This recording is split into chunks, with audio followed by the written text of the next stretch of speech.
Hey folks, Randy Newberg here. You're tuning in to another Hunt Talk podcast. And today I've got a great group of guys with me. I'm going to kind of go around the room here from left to right. I got Jeff Sposito from Sitka Gear and David Brinker from Sitka Gear. And then I got the producers of this podcast, 0.0, Janis, Putelis, and Doty are here. And we're here in beautiful Bozeman, Montana on this lovely day, wondering why we're not out fishing or scouting or hiking or whatever. But we're going to do a podcast. And I did a thing on the website, my website being the Hunt Talk Forum. I put a thread out there that said, all right, I don't want to just know topics that people are interested in hearing. Ask me the specific question. And I cannot believe how many questions showed up. And I said, nothing is off limits. And some of them get a little more personal than I expected. But anyhow, the format of this is we're going to go out to the Hunt Talk Forum, and Jeff and David are going to select the questions that our forum members have put out there. As your producer, I'm going to have you wait to do that. And first, you're going to repeat the quote that you were saying right before we hit record. Okay, that was Dan, the producer. Was that the one about how if you own a lawnmower, a weed whacker, or any tools? Okay, so I got to put some context to this. Is out on our forum, a lot of times guys are asking me, how do you get to hunt and fish so much? Well, part of it is it goes back 26 years, and when you get married, you got to be thinking this stuff through, and who you choose to get married to. But as a general rule, guys, if you own a chainsaw, if you have a wood stove, you own a weed whacker, a lawnmower, for every one of those devices, cross 1 week off your hunting and fishing schedule every year. And I told the guys this, and they looked at me like, I don't know if that's BS or if he's a genius. I think you might be a genius. I think we're now going to see an influx of yard tools on Craigslist and from Hunt Talk members. All right. Jeff votes that I'm a genius. I don't know what the rest of the listeners will think. But really, I mean, the last thing, if you want to hunt, you don't want to be handy. How many guys you know who built their own house hunt a lot?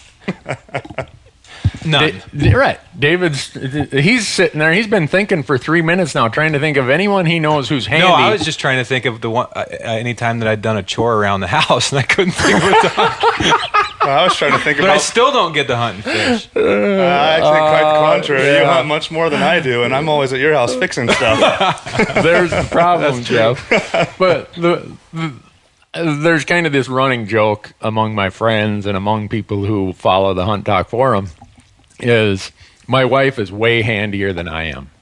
And when we were up in Alaska, we had a boat motor blow up on us up there. And I'm lucky that I grew up in northern Minnesota, and my dad thought a junked out boat motor was a good investment. So what little bit of mechanical aptitude I have is heavily weighted towards outboard motors. So we're up in Alaska, the motor breaks down, and my camera guys are looking at me like, oh, this guy claims to know nothing. And nothing about mechanics. So I'm like, all right, get out of the way. I'll fix this. And I can see the smile on their face like, yeah, right. I had that thing running in like 5 minutes. And they're like, holy crap, he did fix that. But he's an outboard genius. Yeah. They're in their mid-20s. They're in that age of getting married. I'm like, if you guys say anything to my wife, you're fired. As far as she knows, I have no mechanical aptitude, and I want it to stay that way.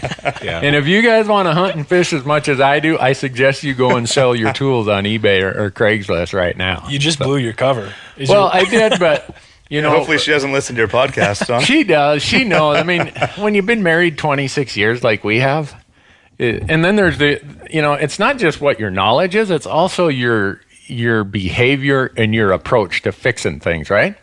So she'll say, Randy, the element in the dryer broke.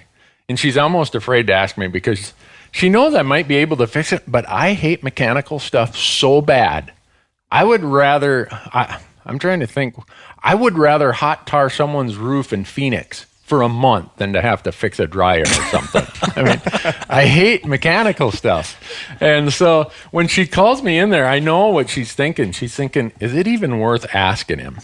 So kind of what you got to do is you go in there, you take the back off the dryer, you know, and you cuss and swear a little bit, kick it, make some noise, step on the dog maybe. And the more you cuss, the more she's worried that this was a bad idea. Because at our house, the rule is, if God had meant for Randy to fix things, he wouldn't have invented the yellow pages. I mean, that's the rule every hunter should live by. So I'll go in there, I'll kick and bang things. And if you can kind of scratch yourself or draw a little blood in the process, now you're invested. Now she thinks, man, he's really giving it an effort. And so you kind of got to throw everything on the floor and say, don't have what it needs to fix it. And you head on down to the ranch and home store. And yeah, you buy some more tools and gadgets and doodads you need, and make sure that there's ammunition being sold at that store. Because if you want to buy more ammo, what a better time than when your wife sent you to fix the dryer. And so, get a Starbucks, a Dairy Queen along the way, and then you come home and you kind of like got your sleeves rolled up. Man, I'm ready now. And you go in there and you tinker on a few things, swear a little more, and you seal it up, and you hide the leftover parts, because I never put anything back together without having a handful of parts.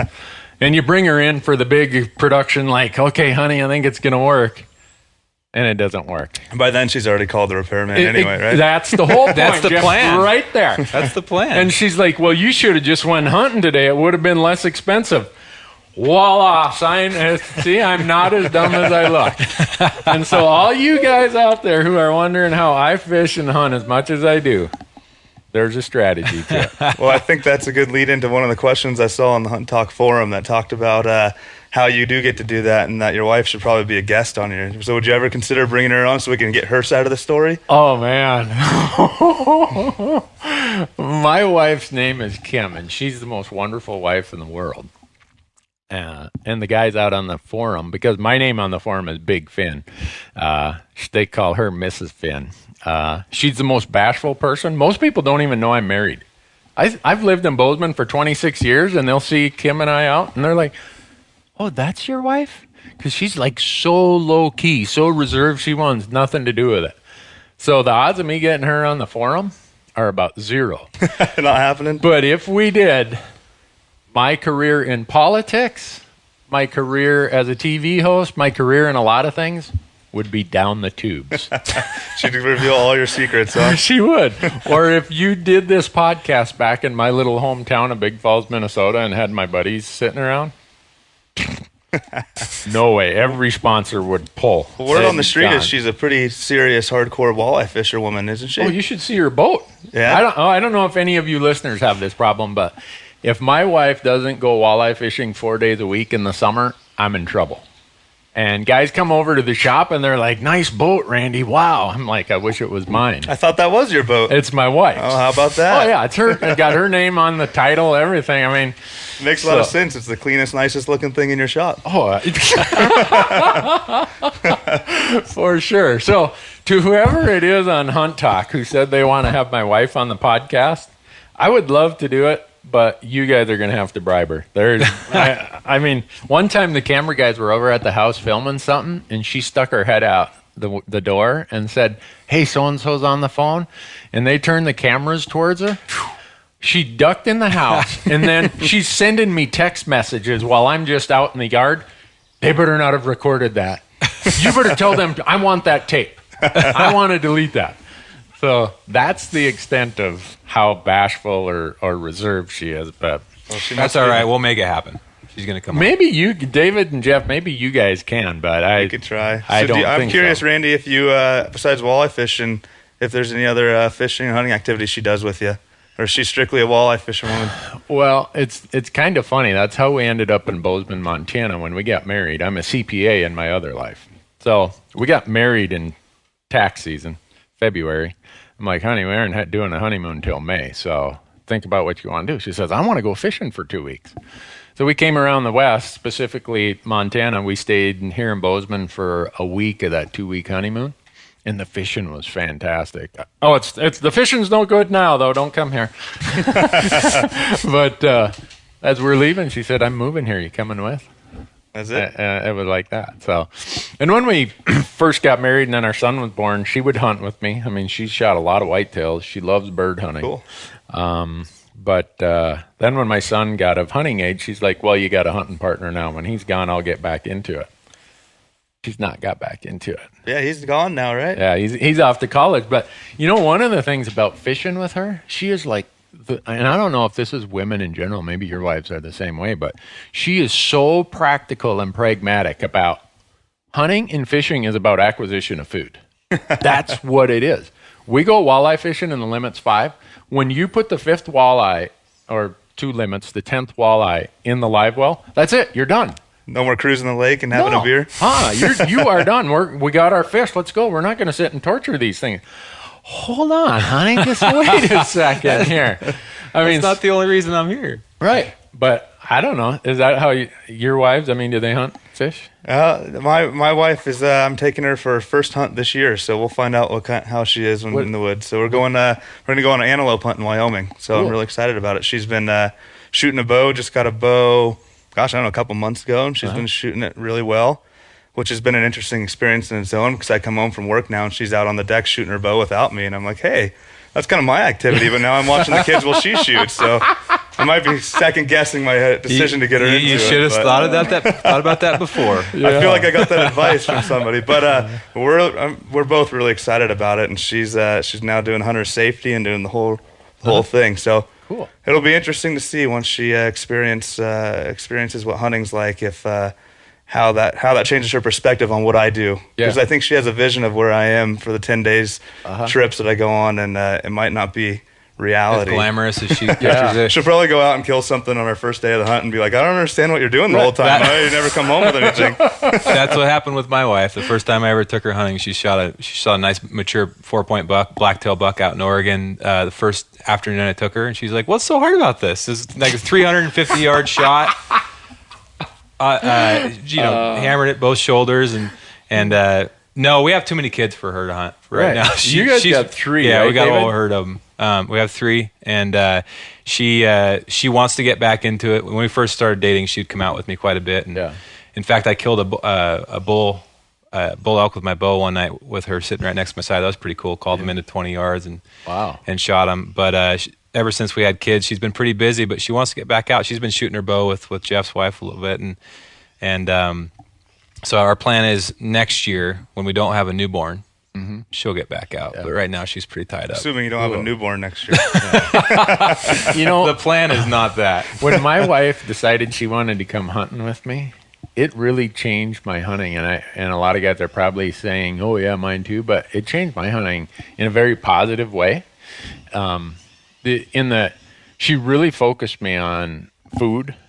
I mean, and my wife is the type that if she thought there was 1/1000th of a % chance she is not going to kill that animal right in its tracks, she won't shoot. Yeah. I don't care if it's 10 yards away. Yeah.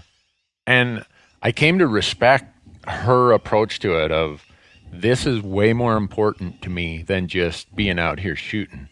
And I think that kind of started me on this path of, you know what, this appreciation for wildlife it started growing deeper right about that time. And she will roll her eyes like, "Oh no, I didn't have any influence on you." Really, she did. And that I could see that with my wife already, just from conversations with her, of having that polar opposite philosophy of a trophy hunter, and the fact that she really loves to eat elk meat. And I convinced her to go on this antelope hunt, but she was really, when we first started talking about her getting her hunting license and hunting, she wasn't interested in hunting anything but elk, because that's what she wanted to eat. She had no desire to kill anything else. Which is quite a bit different than a lot of hunters who are interested in hanging things on the wall. So I could see how that'd be a good balance, and not necessarily a shift in philosophy, but a good balancing point. I'm having a hard time getting my wife to buy an elk tag this year, because at least we hope I kill one this year. And she says if I do kill one, then there's no reason for her to even go out. And I'm like, well, what do you mean? I still want to take you out. We can give the meat away to the family or whatever. We'll figure out something. And she says, nope. If we already have one in the freezer, there's absolutely no reason for me to go. I'd rather just do my normal thing. Okay. Well, with that little pack of yours, you might need 3 elk in the freezer. Yeah. that's my argument. As they get older, you need to stockpile for the future.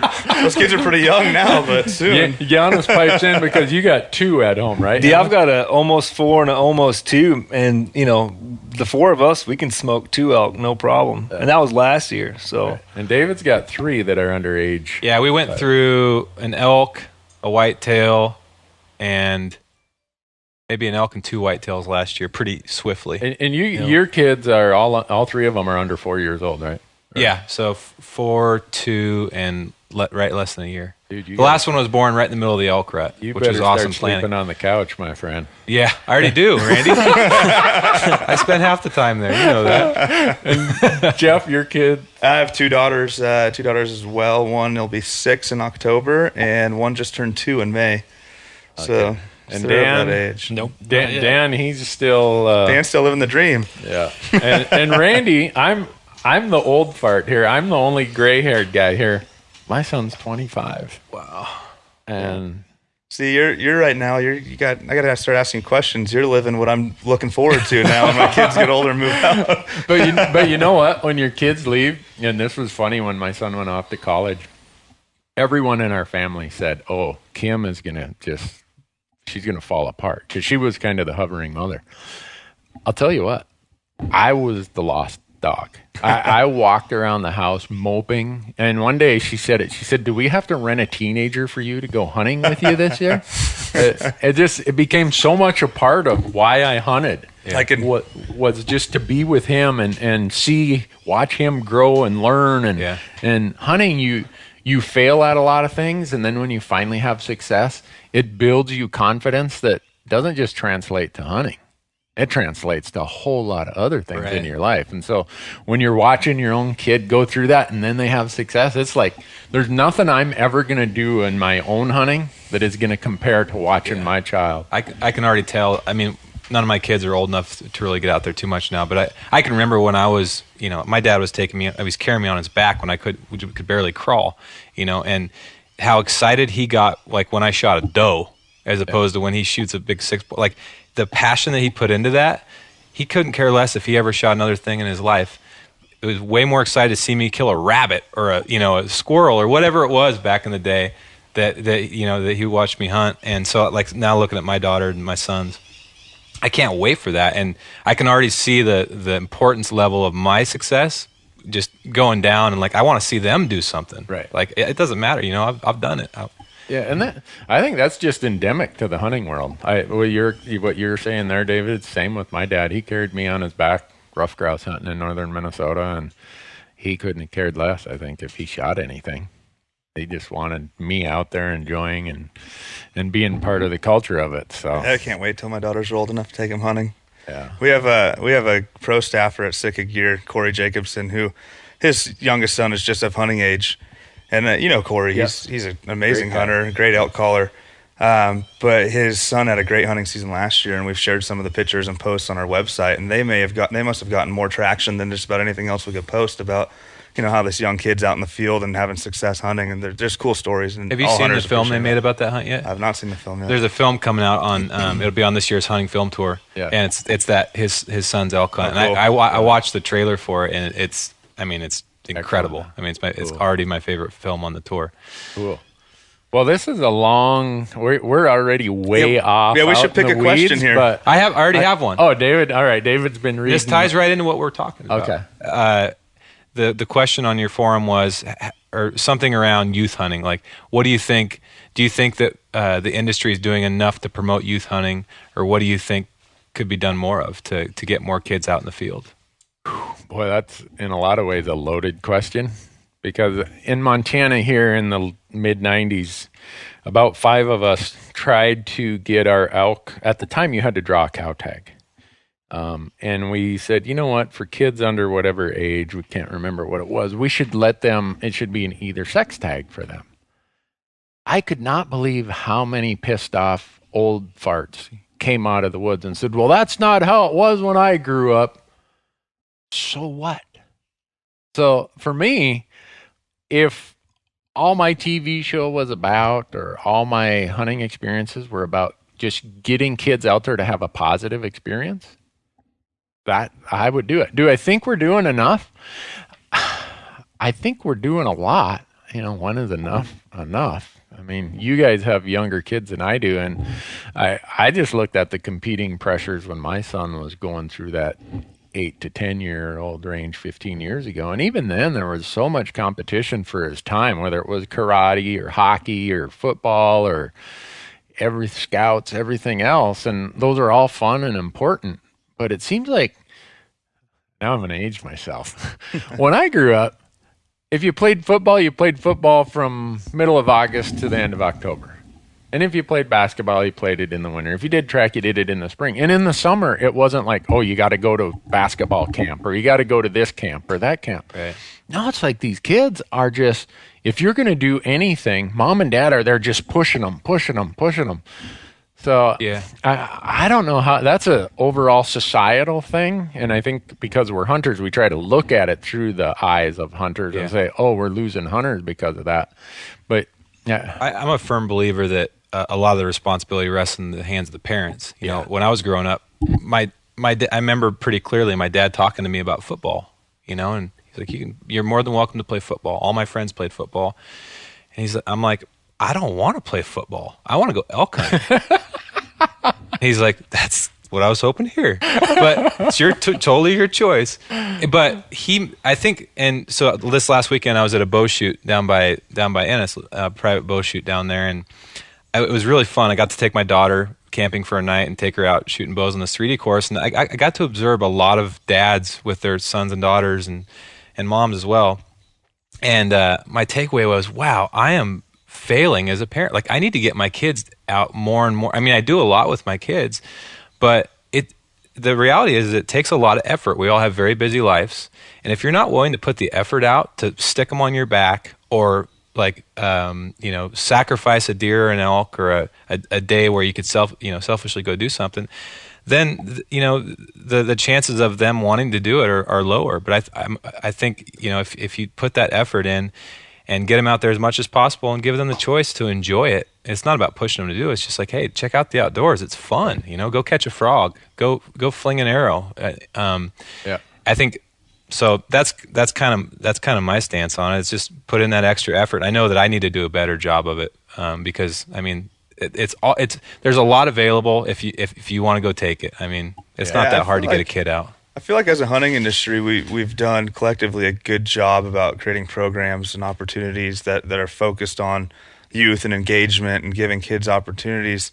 But I question myself personally on that because we're lucky to live in a place like Montana and work in an industry where we're so involved. Are those opportunities that visible or that well known for kids who don't grow up in a situation like we grew up, where our kids are being raised who aren't involved in the hunting industry or who don't live close to public lands in the city? And that's where I think things like Archery in Schools program have been really cool, and I get excited to see those programs grow.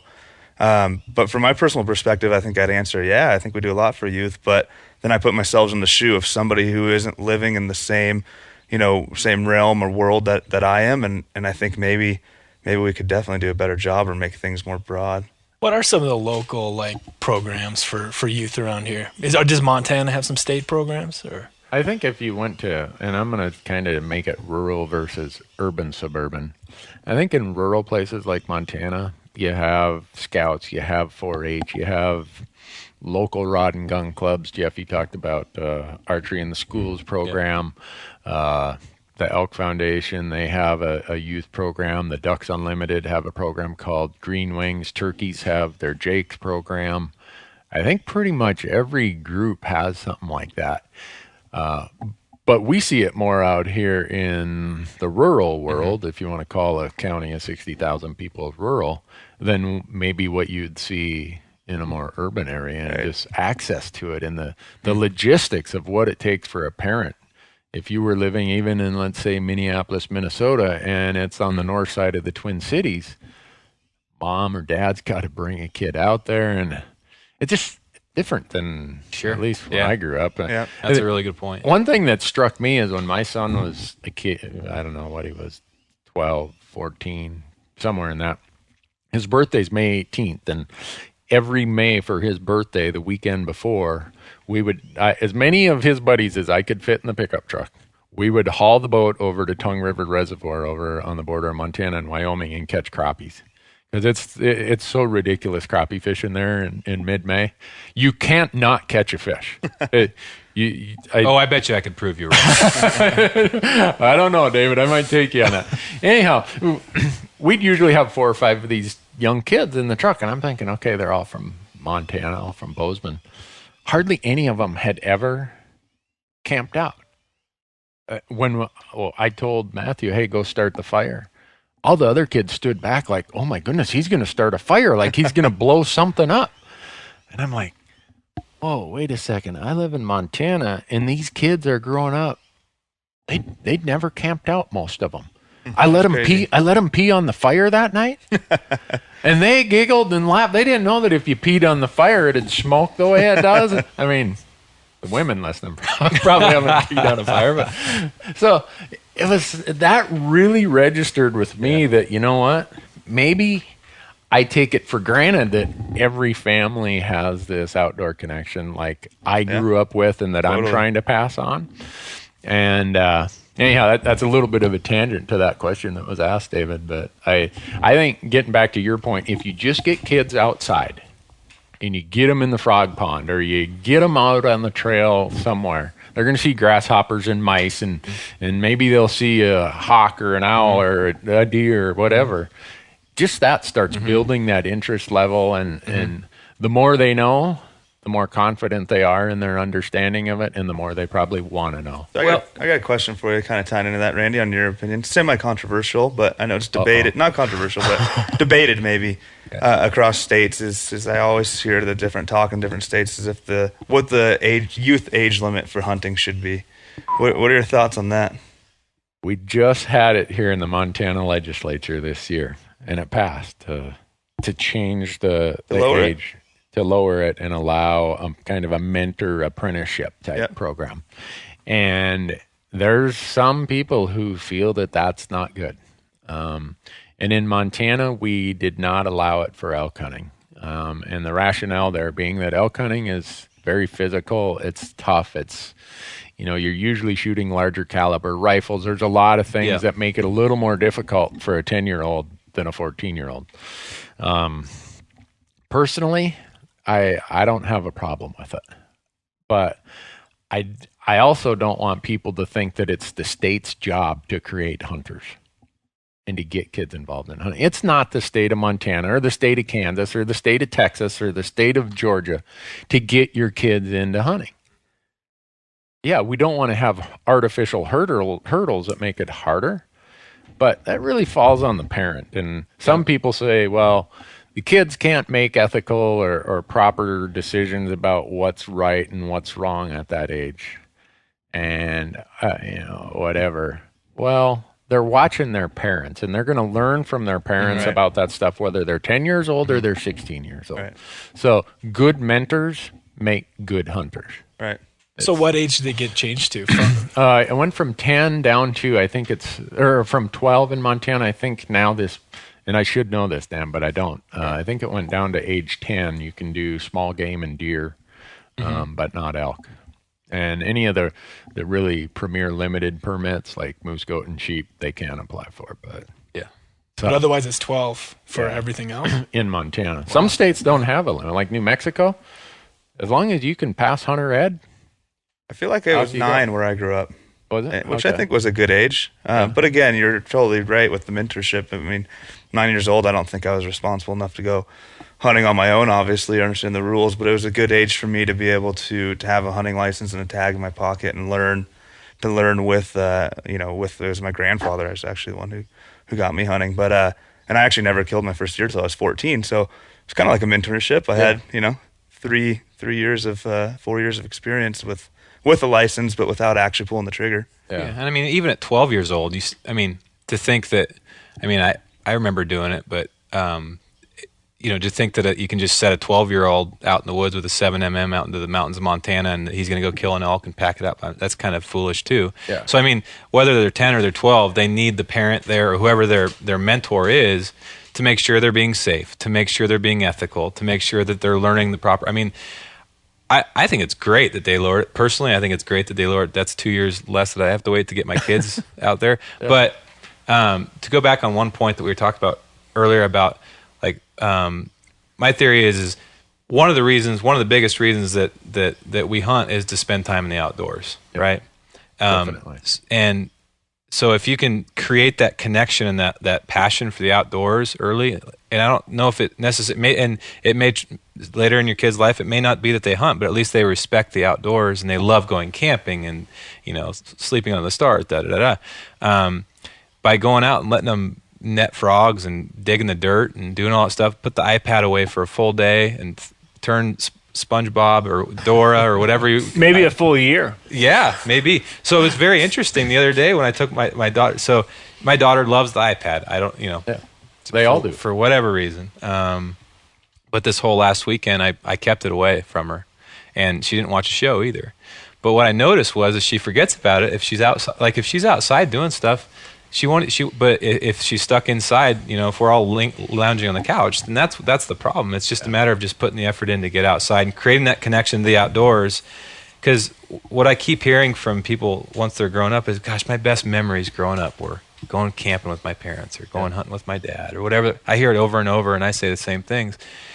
And so I don't know. It may end up that they'd be a hunter, and it may not. But at least they have a passion and a respect for the outdoors, so they can defend hunters, or at least have that respect for it and educate people, later in life. That's kind of my theory. Yeah, I think that's a good point too, is we naturally always, when we talk about hunting, think about, our minds go to killing animals, right? And obviously, probably all of us listeners know that there's much more to it than that. And I think that's one thing that that's important for kids to learn when they start talking about hunting and the experience in the outdoors, is really what that means beyond killing an animal. It's what hunters do for conservation. It's what being outside and what our forefathers have done to give us these public land accesses in these spots, and how all that ties together. And I think that's really important. That when parents maybe aren't necessarily hunters and they think about, oh, my kid should get involved in a hunting activity, they probably just naturally overlook all that other stuff and think, well, I don't need my kid out killing animals, Right.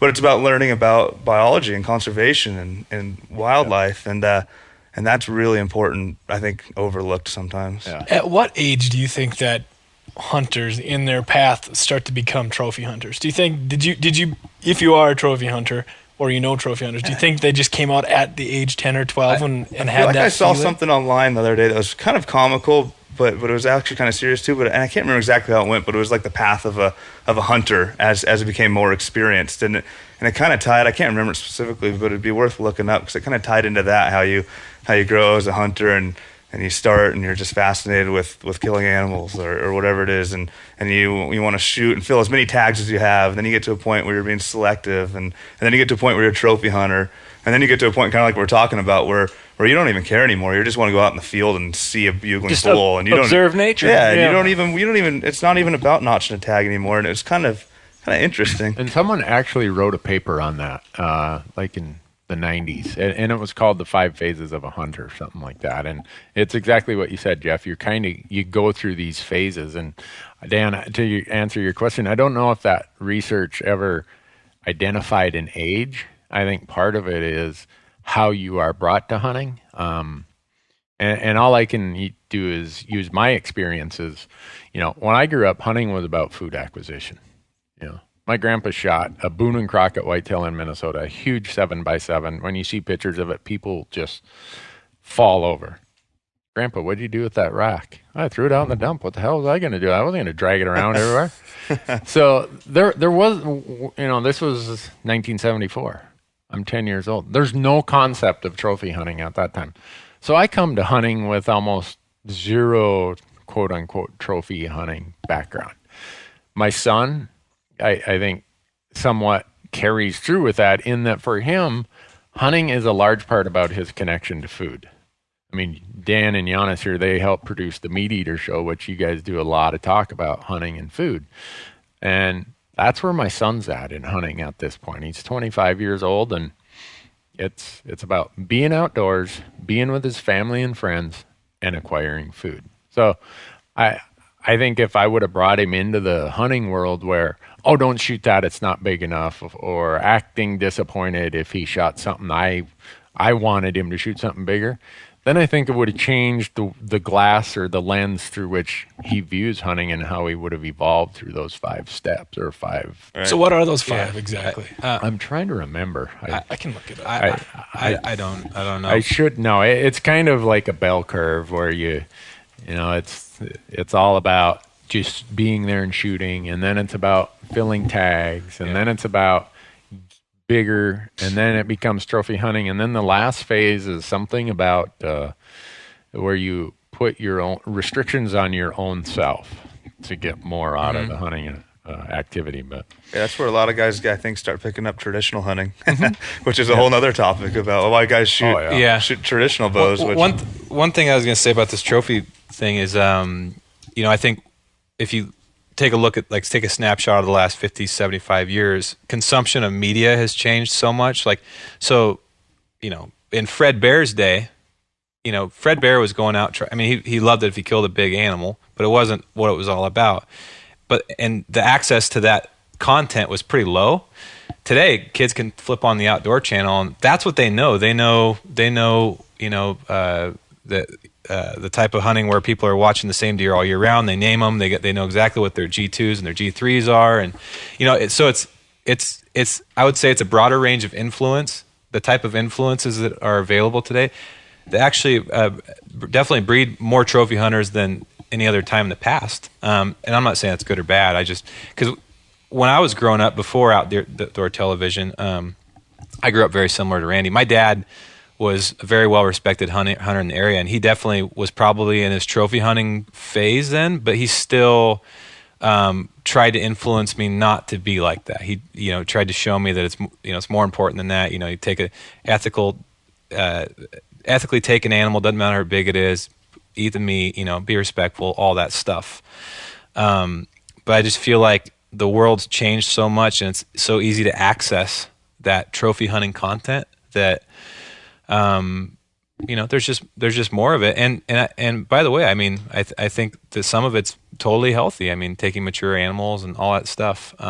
That's an interesting concept that you mentioned. I think would be a really interesting case study is how you were raised, or how you're brought into hunting, even if you're an adult or a child, how that influences the type of hunter you become. Because I think you could see how that could definitely have an impact on who you are. I don't know. I was raised by, my grandfather got me into hunting, and it was totally a social camaraderie family thing for him. Really? Yeah, and it was all about get the family together, and we all go hunting together. It's a big trip, and now I kind of see how that has a little influence on how I hunt still. I do plenty of hunting by myself or whatnot, but most of the time I'm more excited to go hunting with buddies than I am any other type of hunting. If we can get a group of guys together and go to deer camp, that totally gets me excited, which I think might have been influenced by how I was kind of brought into it. Yeah, and the absolutely agree with you, Jeff. And the other thing I was thinking about is so along with technology, making technology better and better every year between what we wear, what we shoot, all that stuff. You have to, especially if you're a competitive person, you like challenge, right? It's one of the reasons you go out in the woods is because you feel challenged. If it was easy, probably less of us would do it. Right. So if your equipment makes it a little bit easier, then you want more challenge. And how do you get more challenge? Well, you set restrictions upon yourself. I'm not going to shoot anything besides a 370 bull or above, right. And that's just like saying, last year I did a 5K, but this year, you know what? I'm going to do a marathon. Yeah. And I'm not satisfied with 5Ks anymore. No, I think you're exactly right. And now it's a whole lot easier to get information, like you were saying, David, about the trophy hunting idea. And I'm not going to sit here on a high pedestal, because I'll tell you right now that if there are 2 bulls standing there and one's a big old 6-point and one's a little raghorn, I'm shooting the 6-point. Your wife might not, though. I know. My wife would shoot the raghorn. I'm going to shoot the big 6-point. And does that make me a trophy hunter? Maybe it does. I don't know. And I know some guys who say they're trophy hunters, but they are so far along that phase of just wanting to hunt to be out there that I wonder if they put this ridiculously high expectation on what they're going to fill their tag with, just because they know they're never going to meet that expectation. It allows them to hunt all season. I'd say there's some truth. Yeah, we to talked to a guy the other day who'd hunted the Strip in Arizona for mule deer twice in his lifetime. And he's hunted every single day of both those seasons. Never pulled the trigger. And he's as happy as a clam. Oh, yeah. I'm halfway there. I had the Arizona strip tag in 2007, and that tag's still sitting on my desk. Here's a question for you off the forum, speaking of tags. So today is just ironic that they released the Montana tags. Right. And one of your forum followers said, when will I draw a moose goat or sheep tag? You probably can't answer that for him, but did you draw anything? I didn't draw anything, but I'm not going to complain because guys on the forum are like, is Newberg putting gold or cash in those envelopes, or what's the deal? Because I luck out, and you do have pretty good luck with drawing tags, don't you? Well, maybe it's not luck. There may be a portion of luck, but there's always a little bit of luck. But what do they say? Luck is the intersection of opportunity and hard work. Yep. In the off season, if someone came to my Randy room right now, which is the upstairs office where my wife says, "Go to your room," it's called the Randy room. You couldn't tell what color the carpet is because it's all maps spread out. And I've got this big whiteboard, and I got to end up with 10 to 12 tags a year to film this TV show.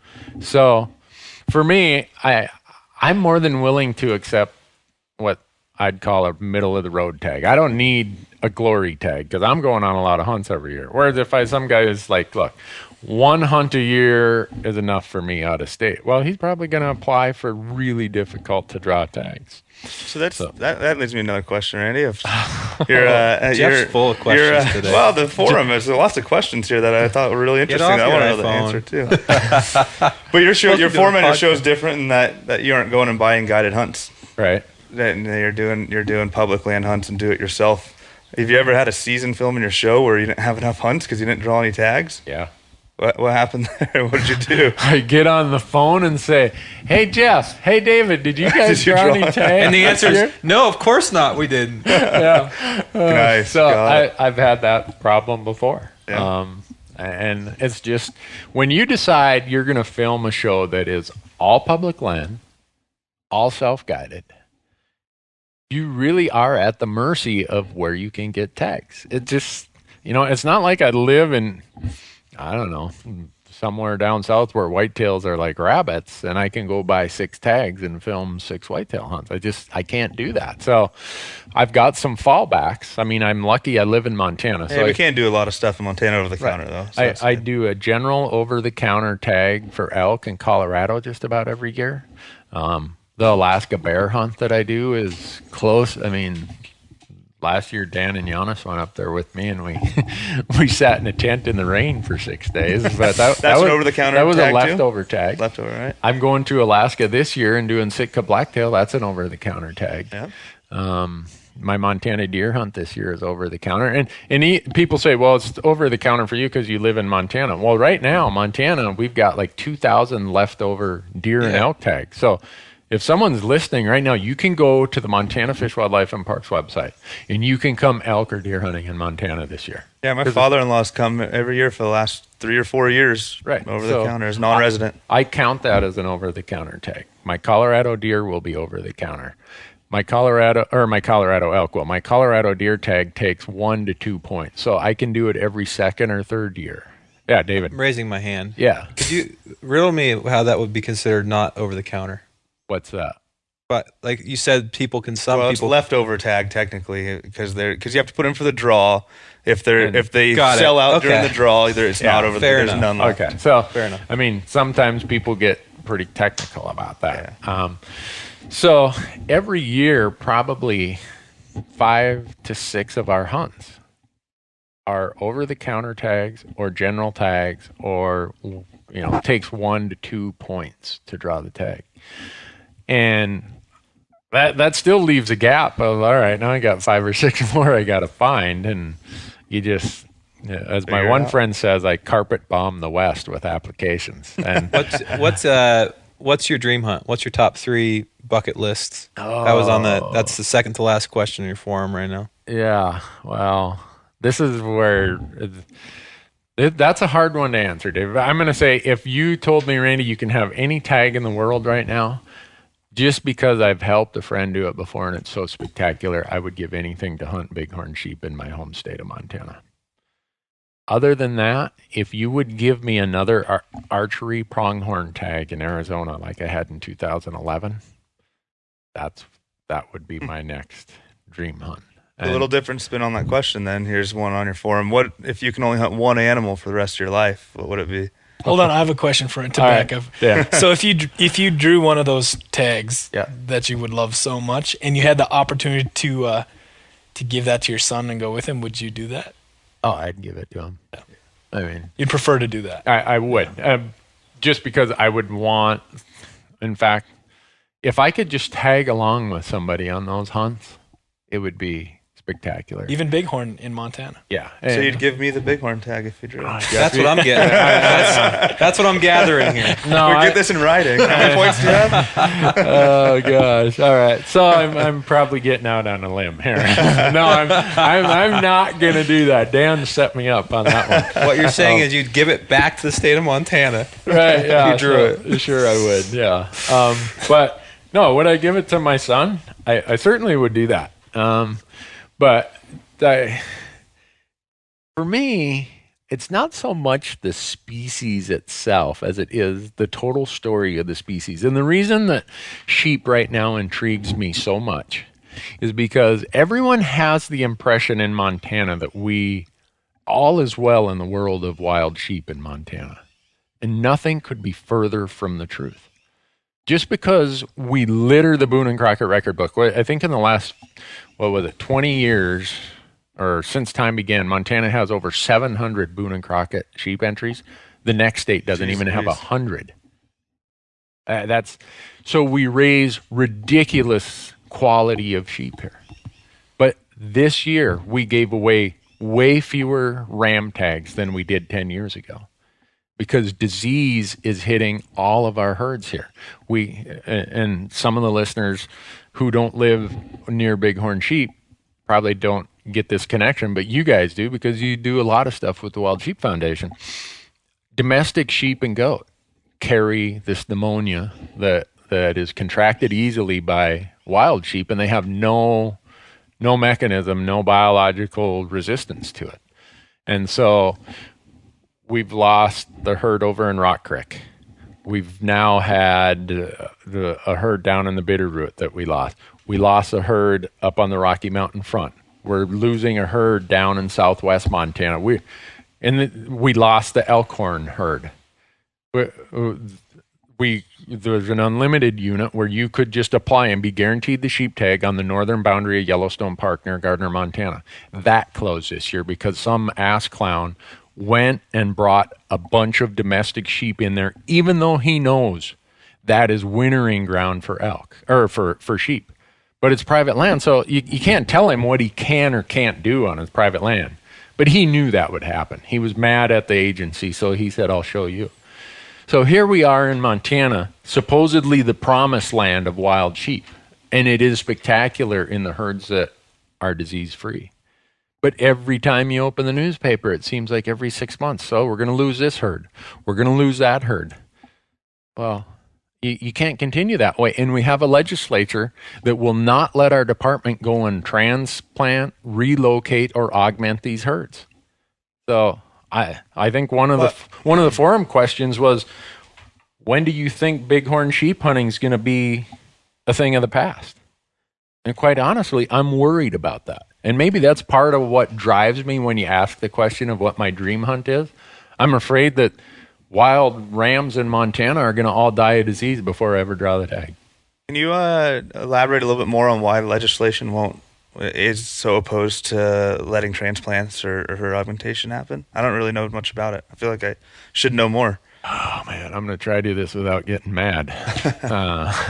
As you guys I know from experience, just thinking out loud, that the first state that comes to mind is Nevada. I feel like I'm always reading about them doing transplants and tons of conservation work around sheep in those states. And so I'm curious what the difference is. I wish I could tell you a biological reason for their opposition, Jeff.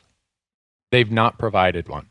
It's purely an ideological, philosophical, we don't like wild sheep, and we certainly don't like your state agency that manages wildlife, so we're going to give you guys the rough ride. It's that simple. And I'm sure this forum is going to get lit up, or I'm going to get lit up by legislators. But the last 2 legislative sessions, us hunters have been there advocating for wild sheep. And you look across the aisle of who's there opposing this, and it's the same groups. It's just frustrating. So that's probably a big reason why sheep is so high on my list. And if I go to my grave and never hunt sheep, it's not going to be the end of the world. Can you break all that last stuff down a little bit? That confused me a little bit. So who's opposing it, and who and what are they opposing? So, I think just break it down a little bit for the viewers. Yeah, and this is, I've been warned about this. Randy, you sometimes blow through this stuff, assuming everybody's spent the last 20 years in the legislatures fighting this stuff like you have. And so I apologize for that. But so we have legislators who say, we want to make it harder to transplant sheep in Montana. We want to make it harder for this. So your state agency has to go through a million hoops that they know you're never going to be able to clear every one of those hoops. And so you go there, and we hunters say, no, this is impossible. We can't meet these criteria. And then you have certain people in the sheep industry, the domestic sheep industry, and they're lobbyists more than them themselves. Because you talk to the individual producers, they're usually great people. But their lobbyist groups are there saying, that's what we want. We don't want to have to change our operations for the sake of wild sheep. And is there, in this scenario, is there a negative impact on the sheep farmers? Because I grew up in a cattle ranching family, so I kind of sympathize for the farmers and the ranchers that are just trying to make a living too. And there's got to be a balance in everything. Right. But what is the downside from the farmer's perspective or the lobbyist perspective from the agriculture side? I've yet to understand what that downside is, other than they worry that because, as you know, in a lot of the West, they can graze their sheep or their cattle on public land, whether it's Bureau of Land Management. So they potentially will lose grazing rights in certain areas that they've had for years and years and years. That's their worry. Okay. Now, even though the agency, I mean, if you went and looked at the Montana sheep reintroduction checklist, you have to go to every landowner within some obscure distance of the proposed area, and not just where you're going to release them, but where they may migrate to. Sign off. And get their approval. Yeah. It's like, That's unbelievable. Yeah. So if you got one person there who's pissed off at the agency, no sheep. Interesting. And so they're just dying, and we're not being able to replace them. It's a shame. Yeah, I think it's a shame, because I definitely think there's a balance. You have to be able to support the sheep farmers, but clearly if there's a whole species dying off, something needs to change. Right. Well, and sometimes, we just need to trust the agency that we pay to do their job. You would think so. And listen to the biologists that spend their lives on this, as we just poke our heads in every once in a while and get sound bites. It frustrates me to hear stories like that. I grew up in Oregon, and I remember growing up along the way, like a big debate was the taking the bear and cougar bill, that you no longer hunt bears and cats with dogs, and just all these different things that came through when I was growing up. And you'd have the biologists over here yelling and screaming, like, look, these are the facts, and this is what we should do. This is what I get paid to tell you. And no one listens. Right. They sit, whether it's in Washington, D.C. or whatever the state capital is, and they go, no, I don't think that's right. Right. No, I'm not going to let that one go. And so why don't we trust our biologists and the agencies that are? I feel like the agencies and biologists, they get it from both sides these days. Like, not only do the people above them not listen to them, but half the time you talk to dudes like, in our community, and they're like, job. Yeah, damn the DNR, damn this, damn that. They don't know how to, That's true. That's a good point. It's like, dude, they're all scientists. They all went to at least 4 years of school to study this stuff, and now you're going to tell them that because you didn't kill an elk this year, that they're doing their job wrong. And they're really getting it from both angles. They do get beat up pretty You're good. right, Janis. That is exactly correct. And one of the things I've seen in my let's see, I'm 50, so I've been hunting for 38 years, and I've been involved in hunting politics for probably 25 years. If there's one big thing that has happened in the last 10 to 15 years, it's that people have figured out, when I say people, I'm talking about private interest groups, that we as hunters are not good at advocating our own issue in the world of politics. So we used to operate in this wonderful area of let's leave it to the biologists who will report to the commission. The commissions will set the rules. The interest groups have said, we don't like that. We're going to bring this over to politics because these hunters are no good at politics. They're disinterested in it. All their advocacy groups, like our conservation groups, are set up as 501c3 groups, so they can only spend a fraction of their money on actual political activities. So they've grabbed our issue and they're just having a free-for-all with it. And so that's why in Montana, and I read all across the West similar things, we have over 100 bills in a legislative session that have to do with hunting. Since when was the hunting that bad in Montana that we need to change 100 different laws? Interesting. And that trend is not flattening out. It's accelerating. And it's not just accelerating in Montana. It's accelerating all the states I travel to, all the hunters I talk to. And for me, when people ask, what do I see as the biggest challenge for hunters in the future? Yeah, it's going to be access. Yeah, it's going to be a bunch of things. But really what the challenge is going to be is how do we gain control and get those issues back over to where we like to play? Or how do we school ourselves up, gear ourselves up, and get our butts in the other game called politics? As much as we hate it, that's where the game's being played. And you can't score a touchdown if you're not on the field. I think you may have just answered a question that I saw in here that was really interesting on your forum about as hunters internally, collectively as a group. Question was something about what can we do better as a group, or how are we, what are we doing that's not right, shooting ourselves in the foot to protect our hunting heritage and protect our conservation rights. And it sounds like politics is high on your list. It is. And, everyone who follows me, reads my stuff, knows that that's a big part of what I do. I'm an equal opportunity abuser, and I'm an equal opportunity supporter in the world of politics. Even though I'm right of center, if you measured me on the political spectrum, I will go and kick the political teeth out of a Republican as much as I will a Democrat. I don't really care because I am of the party of hunting and fishing and access. I'm not a Republican. I'm not a Democrat. And any hunter who says I'm a Republican or I'm a Democrat, you're setting yourself up for failure for your issues. Because at least probably half the time, the other side's going to be controlling your issues. So you're saying, well, I'll bet I'm happy to only win half the time or less. No. And that's how we got here. We never let hunting and conservation or any of that become a Republican or Democratic issue. It's always been an issue of the people.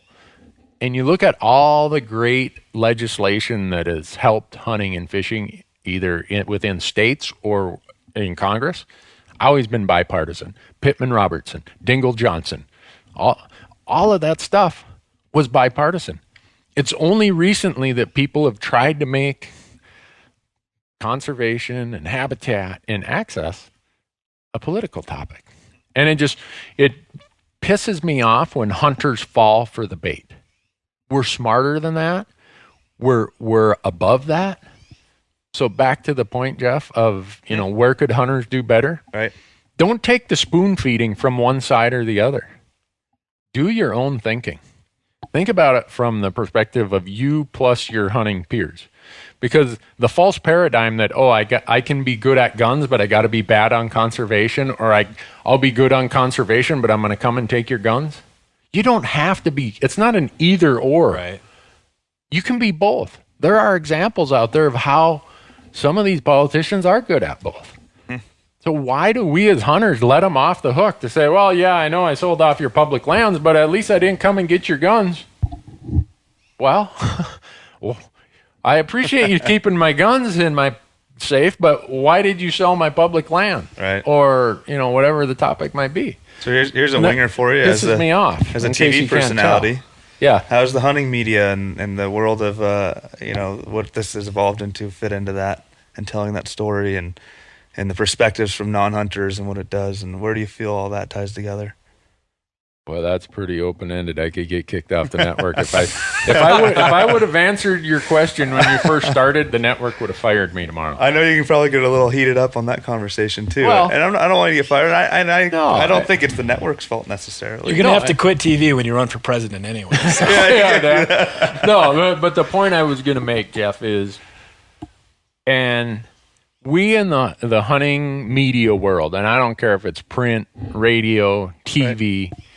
We get a hell of a lot more out of hunting than what we're putting back. And that's just plain out fact. There's no other way to state that. Why do you not see TV guys in the legislature promoting the cause of hunters? Why don't you see TV guys? Why don't you see popular writers blogging a column to say, you know what, someone's trying to steal these public lands in the West, and that is not good for hunting? No. Most of them sit on their ass and do nothing. And it pisses me off. Yeah. Okay, now... This is your podcast. You can say that. Yeah, I know. Well, say whatever you want. And I was careful to say most. I'm not saying all. But there are guys out there who... Oh, yeah. You guys know... I would argue that a lot of hunters, I mean, besides the TV crowd, like... I'm guilty of it. I bitch about a lot of things that I may or may not actually take initiative and go out and do something about, right? Mm-hmm. I think there's data to support just that. Unfortunately, I mean, you look at all the memberships of all the conservation groups collectively, and then the number of hunting licenses sold a year, and it's a fraction of a percentage of hunters that are actually financially committed enough to become a member of the Elk Foundation or Ducks Unlimited. Yeah. Just enough, and that's just barely minimally. Becoming involved. All you have to do is buy a membership. You don't have to do anything. So, how come more people aren't members? How come more people aren't taking the next step after a membership and becoming engaged to the local chapter? It's because they're all mowing their lawns and they're fixing it. You're maybe right. They have too many yard tools. I think a lot of us take it for granted. I think a lot of us are spoiled. And that's interesting. And to hear you guys say that is. My blood pressure just went down like 100 notches. Yeah. No, I really do. Because now, just in hearing Jeff say that, it dawns on me that maybe it's not just the media world that is that way. It's just that we as the media world are reflective of the community we represent. Yeah, I think we might. And therefore, we're going to have the same participation rate in politics and advocacy. Which is scary. That just made my blood pressure go up. That the media world, it's not their fault. They're just producing what we want to see. Yeah. Well, no one's ever going to accuse Randy of not speaking when he feels like it's time to speak, and sometimes I should probably throttle that down a little bit. But shouldn't have a podcast. Yeah, that's why this podcast is probably not a good idea. It's subtitled Randy Newberg Unfiltered, and you guys, David and Jeff, were looking at me like, this guy's about ready to blow. He's on gonna here. Explode. So on that thought, I think we're getting close on time. What's your last thought you want to leave people on that your blood pressure is up high. Let's get it going again. I enjoy What's your political statement you want to leave people with? We have at least 10 minutes. If you want to get mad again, go for it. No. Give us your State of the Union, 10 minutes, and then... Well, under the Randy Newberg administration, no, I don't know. I think, and I'm older than all you guys by 15 years, probably, at least. How old are you guys? 31. 31. 34. 34. So I'm 50. And you reach a point in your life, and I've noticed this in the last 10 years, where I don't really give a damn if I ever kill another animal. I really don't. If I never kill another elk, I've shot more than my share. What I'm worried about is my generation, we were handed something by my parents, grandparents, great-grandparents, their generation. And we could blow it. And by that, I mean the whole hunting legacy, the conservation legacy, the entire conservation ethic that the United States has that distinguishes us from every other country. We could lose that if we aren't careful, if we just take it for granted. And back 10, 15 years ago, I was too busy hunting and doing all that stuff to really understand the risk or worry about it. And maybe now I have too much time and I worry about it too much. But if I go to my grave and we've lost these amazing public lands of this country, or we've lost our gun ownership rights, or we've lost hunting opportunities for that next generation, then I've failed. My generation has failed. So on that thought, what is the number one thing that all of us as listeners can start doing today that will help impact that? Or and this sounds like ninth grade civics, Jeff, and I don't mean it to be that way, but it really is that way. You need to get involved. It might just be an email. It might be the next time some politician's banging on your door for a primary vote, give them an earful about hunting and fishing and access. Go form a little rod and gun club in your town. Even if it's only 5 of you who are active, but you got 100 other members who just want to be on an email list, that scares the hell out of politicians. And I don't like to keep focusing on politics because it's ugly and messy, but that's where the game's being played. That's where the fight is. And then, if hunters don't realize that, we're going to be... What's the best resource for us to, like, one of the things I think we came to is we're all a little bit naive, or not all, but, a lot of us are sort of a little spoiled and maybe not comfortable to state our opinions. We're not, not everybody's as educated as Randy Newberg is hasn't been doing it for 25 years. So, like, what resource should we use to stay educated? So when that fight does come to our door and we go, wait a minute, aren't you the guy that tried to, sell off public lands and blah, blah, blah, blah, blah? And right. What I've found is the really savvy politicians, I mean, it's kind of the nature of the beast, is they can, if you don't have your ammo, then you might as well not even waste your time. Right. Yeah. And what's that source? I mean, a lot of the conservation groups are doing a good job of getting information out there, but they can't lobby. So they're kind of hoping their members will consume that information and say, hey, that applies to me. I'm going to contact somebody. I mean, this is a shameless plug, but there is no hunting forum, no website out there that tackles politics like Hunt Talk. I would put the Hunt Talk forum crew in a debate. If we had a speech and debate team in the hunting world, I'm going to go and pick about 4 or 5 guys off Hunt Talk, and we're going to kick ass and take names. There's going to be blood in the streets when those guys are done with them. There's a reason no politicians come out to that forum and participate. They all lurk. I mean, from D.C. to state capitals, they're all lurking out on Hunt Talk to see what's going on. But it's places like that, David, where it takes a while to find the information, and then actually giving yourself or allowing yourself the time to go and do your own thinking about it. Because I've many times been victim of trusting somebody and they spoon-fed me something that afterwards I'm like, wait a second here. You only drink someone's Kool-Aid a time or two that's bad Kool-Aid before you say, I think I'm going to mix my own Kool-Aid here. And so I completely understand the time it takes and why it's hard for people. I understand the lack of interest. I understand all of that. And maybe I shouldn't be as frustrated, but for people who are my age and in my position, there's very few excuses to not be involved. You guys your age, you're raising families, you got all the work, you got so many demands on you. I get that. But if you're 50 years or older, and you're like me, or your job and your profession is being in the hunting world, there's no excuse other than I didn't want to. You raise a really good point, though, because